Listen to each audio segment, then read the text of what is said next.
Shmuley, and I'm sure you know who Shmuley is, right? I know who Shmuley is. So Shmuley has a clip that, Rob, you guys showed me with, what's his name? With Brandon. Do you know which one I'm talking about or no? Yeah, let me find it right now. Yeah, you guys texted it. I think, let me see where this is. By the way, just so you know, I don't want to make you guys uncomfortable. It's not porn. We're not going to sit here. Oh, thank God. I was worried we'd sit here, we're going to watch porn. We can on the business side, we're going to watch it, but we're not going to sit here and judge. What do you think about this clip? You think this is, here, Rob, let me send it to you. I just found it. I want to get your reaction to this, to see what you're going to say. If you have it, great. If you don't, this is the one I'm sending to you. One? I have. Okay. Do you know which one it is? I think so. All right. Do you know who he is or no? I know who he is, sure. Okay. Are you guys friends, buddies? It's a small world. So you guys know each other? I know who he is. Okay. But like, do you guys kick it or like you guys We kick it. Now, you ask Rabbi Shmuley if we kick it. We don't. We don't kick it.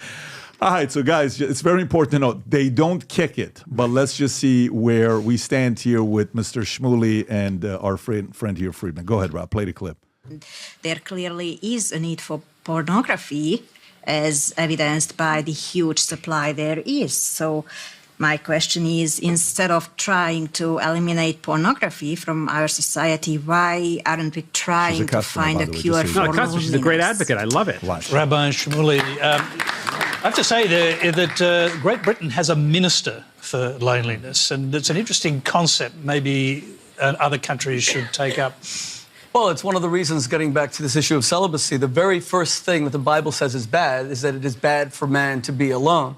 And that's the beginning of Genesis. I completely agree. But how is pornography possibly compensation for real human company? The exact opposite is true. Pornography is the living degradation of women. It trains the male mind to see a woman as a means to an end. It makes women into the walking embodiment of a male erotic fantasy. And it leads to disrespect because it means that women exist to fulfill those erotic fantasies. I actually think that it does a serious toxic harm to how men view women, and it makes them very objective about women, meaning the only synonym I can find for love is the word subjectivity, because to love is to be rendered subjective. Your emotions actually color and transform and enhance the object of your love. But when you become too objective, when you've absorbed thousands and thousands of these images, you learn to look at women very objectively to the extent that it's difficult to be attracted to women because you're no longer responding instinctually. You're responding almost. Right so pornography is the living degradation of women. Okay, and he says on porn and loneliness. Your thoughts on it? Yeah, I couldn't disagree more. I think that pornography, like any other form of expression, we have Hollywood movies full of fantasy. So people who can distinguish between fantasy and reality can enjoy fantasy. It's funny, I wonder what he would say about the over 30% of our visitors who are women. There's a big misconception there that huge women only viewership, men consuming it. Right? The couples who view it, the people who find all sorts of sexual meaning and avenues in it. I disagree. I couldn't disagree more. I think sexuality is an important part of the human expression. And if somebody says, look, sex, and I respect what Rabbi Shmuley says, in terms of the power of sexuality and human connection, I do. But when you say sex only fits in my view of the world, anywhere else it must be degrading women, what you've done there is you've taken agency away from people, and women in this case, in his example, to make free choices about their bodies. So I don't think that it contributes to loneliness. In fact, many people find connection and meaning in sexual experiences in porn. Couples watch porn. People get inspired, but it's in a situation understanding the difference between fantasy and reality. No, I think and I'd love to. We have Alex here, a female executive of one of the largest adult companies. Love to hear her take.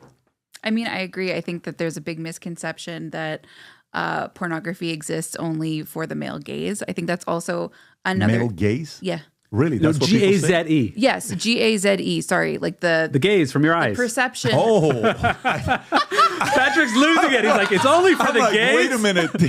No, that is a whole other kettle of fish. First of all, we don't say the gaze. No. The male gaze. The male gaze. Are there not Am subtitles? I the only one that thought you said that, Rob? No, I heard male gaze. I'm like, wait, male gaze? Get your mind out of the gutter. Your only viewers are male gaze. No. Very offensive, but... but no, that it's made only for men, right? I think there's this concept that it gaze, is viewership. Viewership, Yeah, right. yes.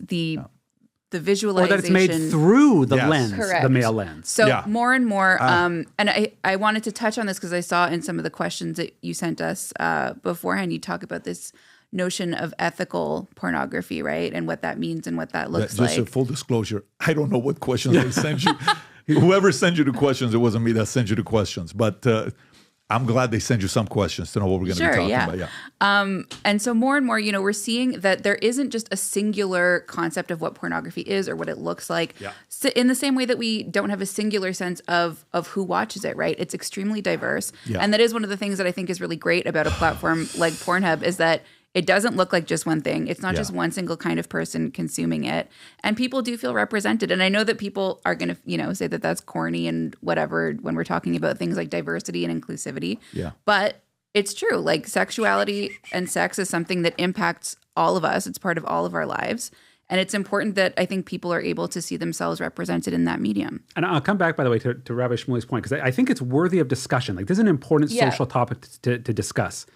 I think there was a time in the porn industry where there was the vision of a porn star, right? She looked a certain way, she had a certain hair color, certain proportions, and you don't want to have a society where everybody thinks that's the sort of pinnacle of beauty, of sexuality, et cetera. What actually happens now with the content creator world is that porn looks like everybody. Yep. Older, younger, bigger, smaller, different skin colors, different identities.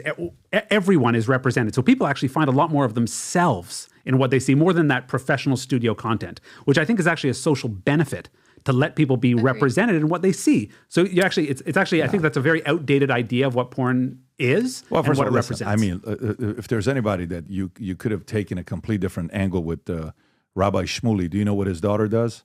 Do you know what him and his daughter do? Rob, you want to pull that up? They have a kosher sex store in Tel Aviv.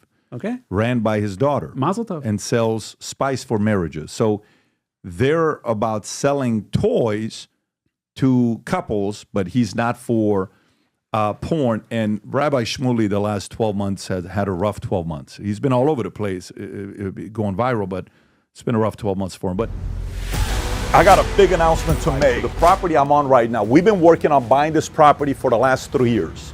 It's one of its last kind in America. Why? It's on 11 acres. It's got 2 hangars. It's on an airport. Upgrades of $7 million made here. That's going to be the new headquarters of Valuetainment, Menek, David Consulting, the podcast, the whole 9. And what we wanted to do, we want to find a way to celebrate this as the new headquarters with inviting you to an event on November 5th, which is election night. A lot of different things people will be talking about, business owners. What's going to happen if it goes this way? What's going to happen if it goes that way? So imagine 2,000 people being here. Let me show you around. Some of you will have a private meeting with me. That's the elite. That's going to be a few of you. Some will get a private tour of the entire office from us. There's a hangar in the back. So you come up here. Imagine there's going to be a couple major tents, 40 feet by 100 feet, where some of the people that are buying general tickets will be there. But over here inside the hangar is where the podcast will be held. This entire thing will be open like it is right now. Inside of it, myself, the PBD podcast crew, some of the super VIPs will be invited to go upstairs in a section that we have that's got a bar, a restaurant, food, kitchen. You're eating, you're watching it from all the way up there while we're doing the podcast down here in the hangar. So imagine in this room, there's 1,000 people, right? While we're going through this whole thing. Conversation, it's going to be from 6 p.m. is when it starts, all the way up to 2 o'clock in the morning. Who knows? Maybe we go 3, 4 o'clock in the morning because a lot of things that's going to be going on. And by the way, do you know why we're not cutting this? We're on an airport. These are planes. We have to hear because right here is the airport. And FYI, Messi plays right there at that stadium right behind us.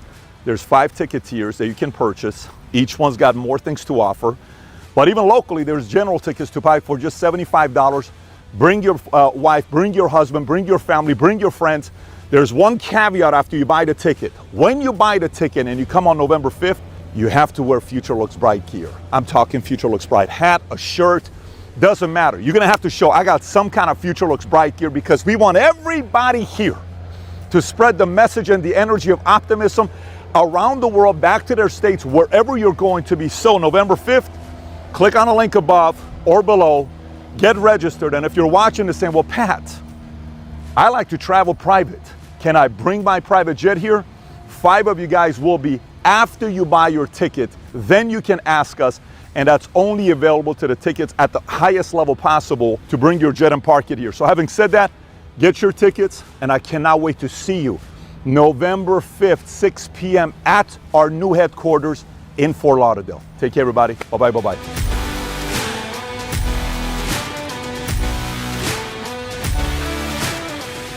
So if you like this clip and you want to watch another one, click right here. And if you want to watch the entire podcast, click right here.